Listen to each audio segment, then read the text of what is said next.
দুঃখজনক হলো সত্য, নৃশংসতার মাধ্যমে এই হত্যাকাণ্ডে সরাসরি অংশগ্রহণকারীদের এ পর্যন্ত গ্রেপ্তার করা দূরে থাক, আইন প্রয়োগকারী সংস্থা এখনো তাদের নাম পরিচয় পর্যন্ত উদ্ঘাটন করতে সক্ষম হয়নি।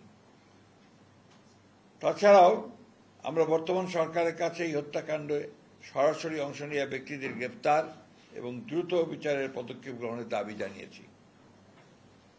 এমন দৃঢ় দলীয় অবস্থান থাকা সত্ত্বেও একটি চিহ্নিত মহল পরিকল্পিতভাবে আমাদের দল এবং শীর্ষ নেতৃত্বের শালীনতা ও চরিত্র হরণের দুঃসাহস প্রদর্শন করছে। সার্বিক বিবেচনায় আমাদের বেশ কয়েকটি বিষয় গুরুত্বের সাথে অনুধাবন করা প্রয়োজন বলে আমরা মনে করছি, কারণ বিষয়গুলো জনমনে কিছু প্রশ্নের উদ্রেক করেছে।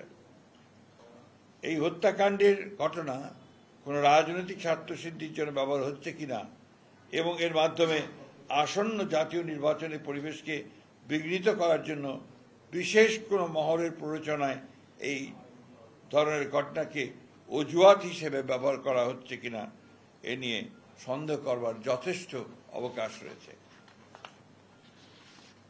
কুমিল্লার মুরাদনগরে সংঘটিত 3টি নৃশংস হত্যাকাণ্ড, কুমিল্লায় মসজিদের ইমাম হত্যা, খুলনায় যুবদল নেতা মাহবুব মোল্লাকে হত্যা ও রক কেটে দেওয়া, এমন হত্যাকাণ্ডের ক্ষেত্রে সকলের প্রতিবাদী কণ্ঠস্বর সমমানের ছিল কিনা সে বিষয়েও প্রশ্ন তোলা যেতে পারে।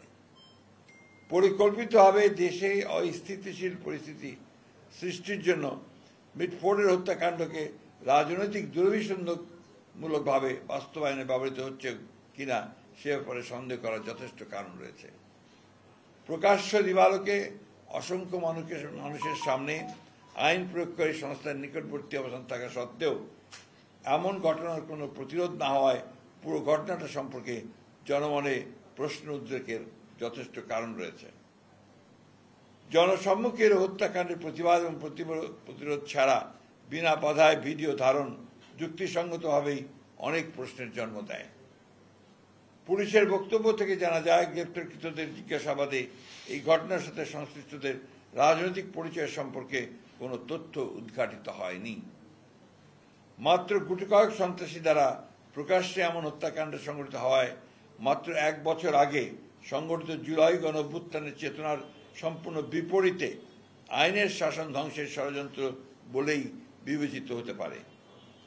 সরকার পরিচালনার দায়িত্বে না থাকা সত্ত্বেও বিশেষ একটি রাজনৈতিক দল ও তার প্রধান নেতৃত্বকে দায়ী করে বিক্ষোভ মিছিল আয়োজন এবং অশ্লীল ভাষা প্রয়োগ করে রাজনৈতিক সংস্কৃতিকে আবারও সেই ফ্যাসিবাদের যুগে ফিরিয়ে নিয়ে যাচ্ছে কিনা সেটাও জনগণের সামনে প্রশ্ন হয়ে দেখা দিয়েছে।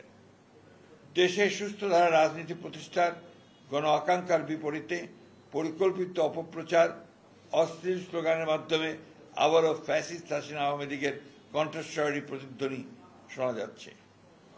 পূর্ব পরিকল্পিতভাবে 9 জুলাইয়ের ঘটনা 11 জুলাই শুক্রবার জুমার নামাজের পর সবচেয়ে প্রাইম টাইমে ইন্টারনেটে ছড়ানো শুরু করা হয়েছিল। পরিকল্পিতভাবে নির্দিষ্ট কিছু সোশ্যাল মিডিয়া আইডি ও পেজ থেকে আগে থেকেই তৈরি করে রাখা ফটো কার্ডগুলো অনলাইনে ছড়ানো শুরু হয়। এ থেকে প্রতীয়মান হয় যে অনলাইনে ভুয়া তথ্য প্রচারের ক্যাম্পেইন শুরুর আগে থেকেই অপপ্রচার সামগ্রী তৈরি করে রাখা হয়েছিল। অপরাধীর জন্য কোনো অনুকম্পার সুযোগ নেই, তেমন পক্ষ অবলম্বনের প্রশ্ন উঠতে পারে না। শুধুমাত্র অভিযোগের ভিত্তিতে দলীয় পদ থেকে অপসারণের এমন দৃষ্টান্তমূলক পদক্ষেপকে স্বাগত না জানিয়ে পরিকল্পিতভাবে চরিত্র হনন দেশের গণতান্ত্রিক অভিযাত্রাকে প্রশ্নবিদ্ধ করে।